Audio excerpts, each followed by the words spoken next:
मी शिवकन्या नवनाथ शिंदे खोलेश्वर महाविद्यालयाची विद्यार्थिनी विषय सादर करते अमृत महोत्सवी भारतीय संविधान। तर पहा विद्यार्थी मित्रांनो,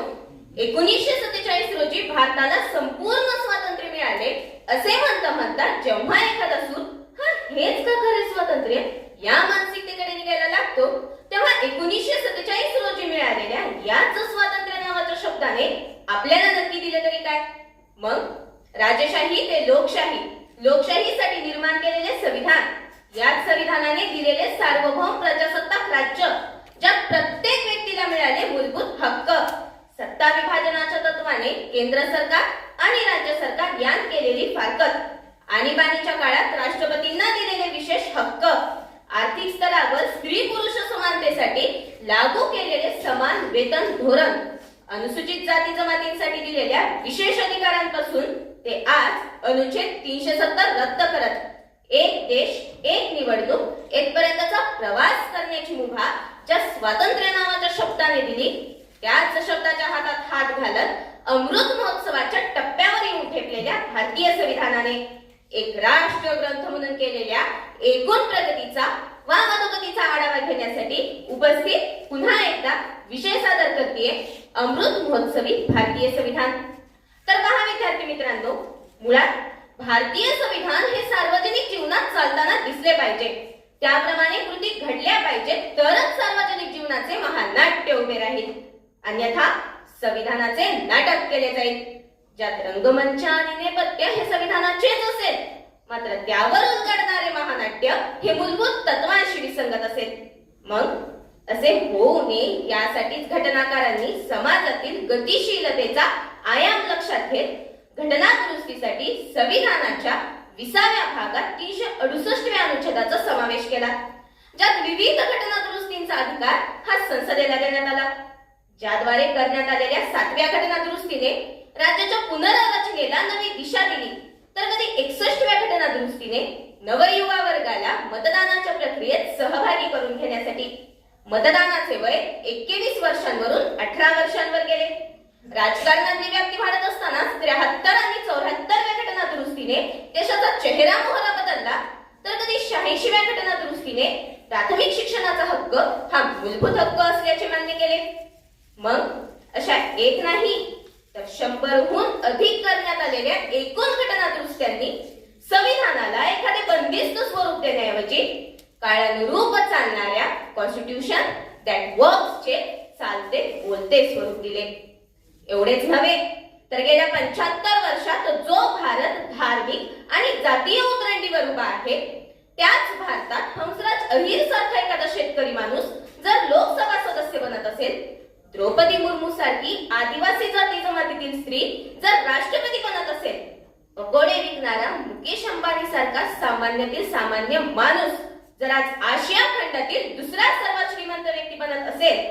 आणि एवढेच नव्हे तर समान संधीच्या तत्वामुळे तब्बल 10 दशकांनंतर सुद्धा प्रशासनाच्या मुख्य सचिवपदी सुजाता सौनिक नामक एखादी स्त्री जर विराजमान होऊ शकत असेल, तर अमृत महोत्सवी भारतीय संविधानाच्या मूलभूत अधिकारांचा पाया अजून भरभक्कम आहे असे आपल्याला म्हणता येईल।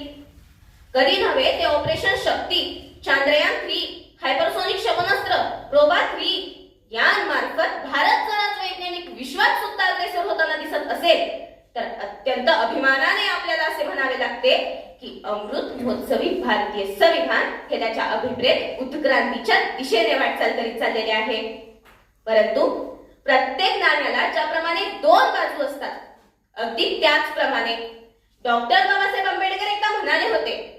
की आपण ज्याला संविधान म्हणतो तो केवळ एक नियमांचा सांगाडा आहे, आणि संविधानिक नैतिकता हे त्या सांगाड्यावरचे मांस आहे। संविधानिक नैतिकता जर राज्यकर्त्यांनी अंगीकारली नाही व ती जनतेला शिकवली नाही, तर संविधान हे कितीही चांगले असले तरी शेवटी ते वाईटातले वाईटच ठरेल। कारण आज संविधानाच्या 75 वर्षानंतर सुद्धा भारतातील विरोधाभासाची संपूर्ण सामाजिक परिस्थिती लक्षात घेता घटनाकारांना अभिप्रेत राजकीय लोकशाहीचे सामाजिक लोकशाहीत असलेले परिवर्तन होण्याऐवजी समाजकारण करता यावे म्हणून मी सत्तेचा सोपान चढतो आहे असे म्हणता जर कोणी कोणाच्या शारीरिक वैगुण्यावर प्रहार करत असेल, जर कोणी कोणाला संपवून टाकण्याची, गाडून टाकण्याची भाषा करीत असतानाच समोरची गर्दीही चोपाळल्यासारखी प्रतिसाद देत असेल तर हीच खरी संविधानिक नैतिकता घटनाकारांना अपेक्षित होती का हो? लोकशाही राजा राणीच्या उदरातून नव्हे तर मतपेटीतून जन्माला येईल असे म्हटले गेले खरे, परंतु आमच्या सरंजामी मानसिकतेनेच त्याच फोल ठरवले. लोकशाही ही बहुसंख्याकांची हुकुमशाही नाही. जाती या देशद्रोही आहेत कारण त्या समाजात विघटन घडवून आणतात असे म्हणता म्हणता जातीयवादाच्या हुकुमशाहीच्या त्याच वाटेवर आपण पुन्हा नव्याने येत असू आणि धार्मिक द्वेषामुळे देशाची फाळणी होऊन लाखो लोक एकेकाळी येथे मारले गेले होते हा इतिहास माहिती असून सुद्धा ज्ञानवापी मस्जिद ते अजमेर दर्गा, मंदिर ते मस्जिदचे डोंगर आपण पुन्हा नव्याने उपसून काढत असू तर पुन्हा प्रश्न हाच की संविधानिक नैतिकता ही आपण खरंच रुजवली का हो? ग्रॅनविल ऑस्टिन या विचारवंताने एकदा म्हणाले होते की कोणतीही राज्यघटना ही प्रत्यक्षात काम कधीच करीत नसते, तर निवडून दिलेले आणि नियुक्त केलेले लोक हे प्रत्यक्षात काम करीत असतात. म्हणून जर काही अपयश असेल तर ते राज्यघटनेचे नसते तर ते राबविणाऱ्यांचे असते. मग ग्रॅनविलच्या याच पार्श्वभूमीवर परीक्षादाता आपल्यासारख्या सुज्ञ मंडळींनाच करावे लागणार आहे की आपली भारतीय राज्यघटना ही सर्वच परिस्थितीत अत्यंत सक्षम असताना या सर्व समस्या उद्भवण्यामागे आपण नेमकी कुठे कमी पडत आहोत. कारण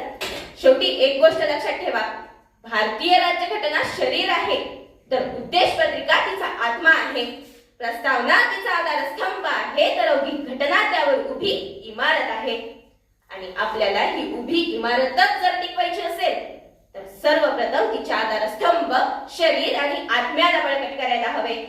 कारण अब्राहम लिंकनने म्हटल्याप्रमाणे मुळात दुभंगलेले घर हे कधीही टिकू शकत नाही. एवढाच माफक आशावाद. मनःपूर्वक धन्यवाद.